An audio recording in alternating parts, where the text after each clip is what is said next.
अस्सलामुअलैकुम सामीन। 23 शव्वाल मुकर्रम और 14 मई है। ख़बर का उन्वान है, कर्नाटक के हिजाब पर एतराज़ करने वाले वज़ीर को भी लोगों ने बाहर का रास्ता दिखा दिया है।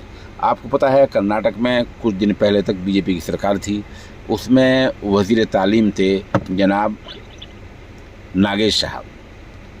नागेश साहब ने अपने दौर में हिजाब पर एतराज़ उठाया और इस हद तक एतराज़ उठाया कि कर्नाटक के तमाम रेगुलर कॉलेजों को आदेश जारी किया कि हिजाब पहनकर कोई लड़की न पढ़ने आ सके और न इम्तिहान गाह में आ सके। हद ये कि मामला हाई कोर्ट पहुंचा, सुप्रीम कोर्ट पहुंचा। नागेश और उनके जो मुतल्लिक़ वज़ीर आला थे वहाँ के, वो सब हिजाब के ख़िलाफ़ मैदान में डट गए और हिजाब के ख़िलाफ़ बड़े बड़े वकला अदालत में पेश किए। कल 24 घंटे पहले जो नताइज निकले हैं कर्नाटक में, उनके मुताबिक वहाँ के वज़ीर तालीम जनाब नागेश को लोगों ने बाहर का रास्ता दिखा दिया है और पता चल रहा है कि शिकस्त बहुत ही बुरी तरह हुई है।